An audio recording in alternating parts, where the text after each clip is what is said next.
जीव विज्ञान में जीवों के जनन में अलैंगिक जनन में हमने शैवाल तक पढ़ाया हुआ था। शैवाल में अलैंगिक जनन पामेला स्टेज तक पिछले वीडियो में।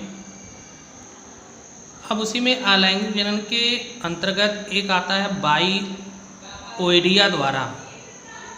बाइओइडिया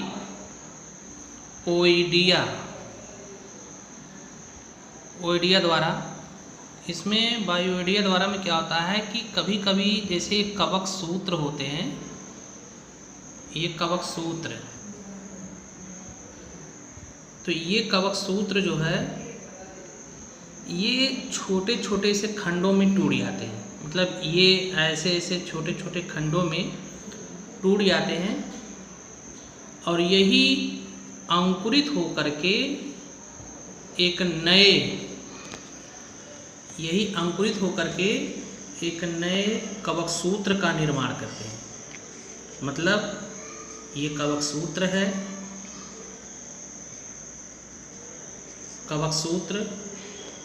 ये कवक सूत्र जो होता है यही कभी कभी छोटे छोटे खंडों में टूट जाता है और टूटने के बाद यही छोटे छोटे जो सूत्र होते हैं, एक कोशिकीय होते हैं, ये अंकुरण द्वारा नए कवक सूत्र का निर्माण करते हैं। इसको कहते हैं बाइओइडिया द्वारा। दूसरा होता है बाइकोनिडिया द्वारा।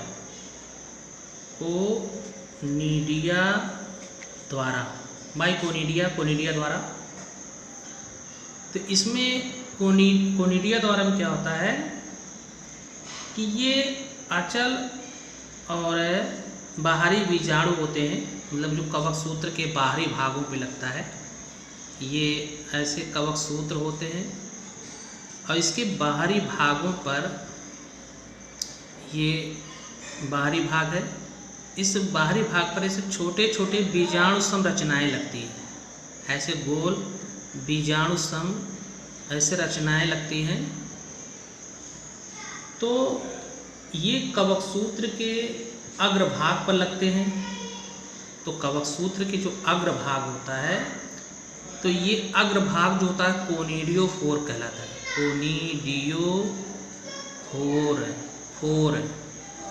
कोनिडियोफोर कहलाता है।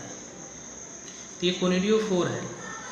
अब इसी जो कोनिडियोफोर पर ऐसे कई बीजाणु संरचनाएं विकसित होती हैं जो इन सूत्रों से अलग होकर के, अब देखिए ये जो रचना है इसको कहते हैं कोनिडियोफोर। अब कर्णधार इसको कहते हैं, कोनिडियोफोर का मतलब कर्णधार। तो अब इसके बाहरी भाग पर ऐसे छोटे छोटे गोल सी बीजाणु संरचनाएं लगती हैं और ये बीजाणु संरचनाएं एक कोशिकीय और बहुकोशिकीय दोनों प्रकार के होते हैं। एक कोशिकीय, बहुकोशिकीय दोनों प्रकार के होते हैं। तो यही जो होता है इससे अलग होकर के और अंकुरित होकर एक नया कवक जाल बनाते हैं। ये छोटी छोटी रचनाएं जो होती हैं ये अलग होकर के एक नया जो होता है अंकुरण द्वारा कवक जाल का निर्माण करते हैं। तो इसको कहते हैं कोनिडिया द्वारा। दूसरा जो होता है इसमें पिकनिडियोस्पोर, PYCNIO, पिकनियोस्पोर, ये पिकनियोस्पोर है। यह एक फ्लास्क संरचना होती है, फ्लास्क के समान। तो ये फ्लास्क के समान या फ्लास्क नुमा रचना होती है जिसे पिकनिडियम कहते हैं। और ये जो पिकनिडियम होता है इसके अनेक पिकनियोस्पोर बनते हैं। क्या बनते हैं? पिकनियोस्पोर बनते हैं। पिकनियोस्पोर, जैसे ये फ्लास्क रचना है, ये फ्लास्क रचना है। अब इसके इस सिरे पर ऐसे कई जो होते हैं पिकनियोस्पोर बनते हैं। ये पिकनियोस्पोर बनते हैं। अब यही पिकनियोस्पोर अलग होकर के अंकुरण द्वारा एक नए कवक जाल का निर्माण करते हैं, तो पिकनियोस्पोर। इसी तरह से यूडोस्पोर होता है, एस्कोस्पोर्स होता है, रेसिडियोस्पोर्स होता है। तो कहने का मतलब है आलिंगी जो जनन है ये कई प्रकार से होता है। अब ये तो आलिंगी जनन हो गया। अब नंबर 2 कायिक प्रवर्धन। कायिक प्रवर्धन, कायिक प्रवर्धन को इंग्लिश में कहते हैं वेजिटेटिव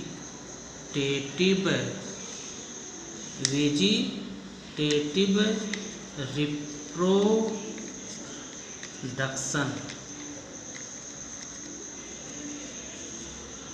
ये है वेजिटेटिव रिप्रोडक्शन, कायिक प्रवर्धन। तो कायिक प्रवर्धन में क्या है कि जैसे जो कुछ निम्न व उच्च श्रेणी के पादप जो होते हैं, उन पादपों के किसी भी भाग से, मतलब उन पादपों के किसी भी कायिक भाग से एक नए पौधे का निर्माण होता है। तो जैसे पौधा है, पौधा का कोई भी भाग हो, अगर उस भाग से नए पादप का निर्माण होता है तो कायिक प्रवर्धन है। तो कायिक प्रवर्धन में सभी लक्षण व गुण मातृ माने मदर, पौधे के समान ही होते हैं और उसी को ही कायिक प्रवर्धन के नाम से भी जाना जाता है। तो हम कह सकते हैं कि जनक पौधे के ये जनक पौधे के क्या कहते हैं कि कायिक अंगों, जनक पौधे के कायिक अंगों द्वारा नए पादपों का निर्माण कायिक प्रवर्धन कहलाता है। कायिक प्रवर्धन या कायिक जनन कहलाता है, जनन कहलाता है।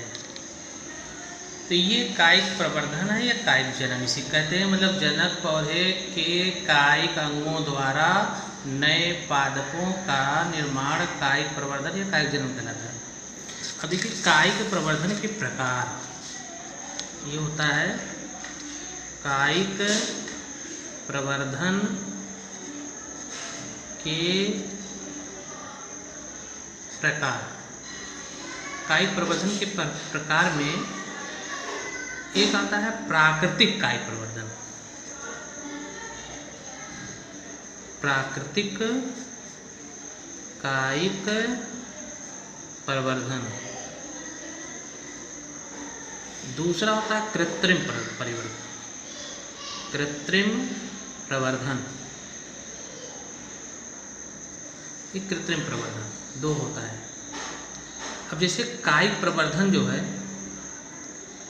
यह है द्विवर्षीय या बहुवर्षीय। पादपों के कोई भी अंग अगर होता है और अगर मातृ पौधे से अलग होता है तो नया पादप का निर्माण करता है। प्राकृतिक जो कायिक प्रवर्धन होता है वो द्विवर्षीय या बहुवर्षीय। पादपों कोई भी अंग से रूपांतरित होकर या मातृ पौधे से अलग होकर अगर नए पादप का निर्माण करता है तो प्राकृतिक कायिक प्रवर्धन के अंतर्गत आता है। तो प्राकृतिक कायिक प्रवर्धन में ये जो प्राकृतिक कायिक प्रवर्धन है PTO, प्राकृतिक कायिक प्रवर्धन है, इसमें जो आता है एक होता है तनों द्वारा।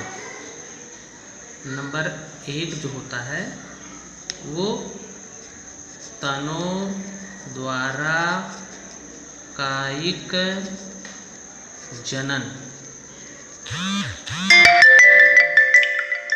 तो तनों द्वारा जो कायिक जनन होता है, ये अनेक पौधों में जो प्राकृतिक कायिक जनन होता है वो तने के अनेक प्रकार से रूपांतरित होते हैं। मतलब तनों द्वारा जो नए पौधे का निर्माण होता है उसके तनों द्वारा कायिक जनन कहते हैं। तो मतलब तने से रूपांतरित होता है। तो नंबर 1 इसमें होता है तनों द्वारा में, एक होता है भूमिगत तना। भूमिगत तना में क्या होता है, तने का कुछ भाग ये भूमि के अंदर वृद्धि करता है। तने का कुछ भाग भूमि के अंदर वृद्धि करता है और भोजन या भोज्य पदार्थों का संग्रह करने वाले अंग के रूप में रूपांतरित होता है। तो जब भोजन संग्रह करने वाले अंग के रूप में जब रूपांतरित होता है तो उस पर कक्षस्थ कलिकाओं से नई शाखाएं निकलती हैं और नई कक्षस्थ कलिकाएं निकल करके एक नए पौधे का निर्माण करती हैं। तो इस प्रकार का जो कायिक जनन होता है भूमिगत तना में, वह होता है आलू में, अदरक में, अरबी में। आलू, अदरक, अरबी।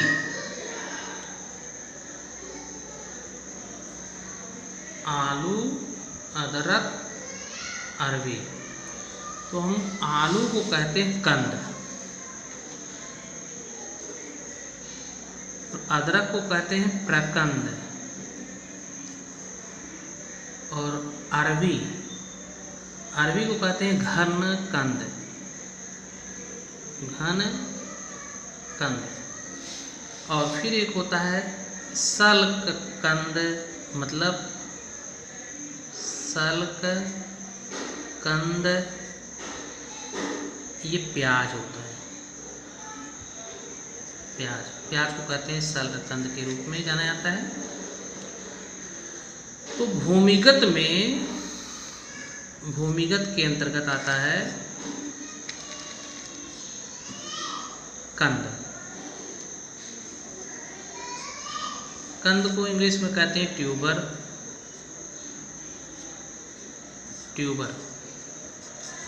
तो आलू जो है कंद का एक उदाहरण है। ठीक, कंद वाला किस में जनन होता है, आलू में। तो आलू देखते हैं कि आलू में ऐसे आँखें पाई जाती हैं, आँखें।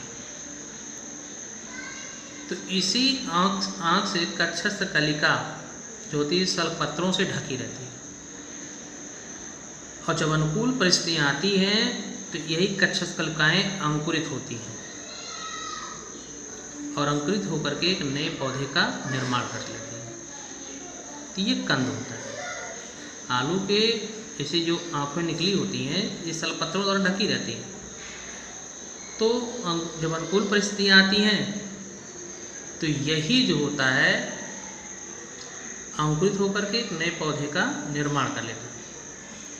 तो आलू की जो ये पर्व संधियाँ होती हैं इसी को आइस कहते हैं, आँखें। इसी को आइस कहते हैं, आँखें कहते हैं। ये आँखें हैं। दूसरा होता है प्रकंद। दूसरा जो है इसको कहते हैं प्रकंद। दूसरा कहते हैं प्रकंद।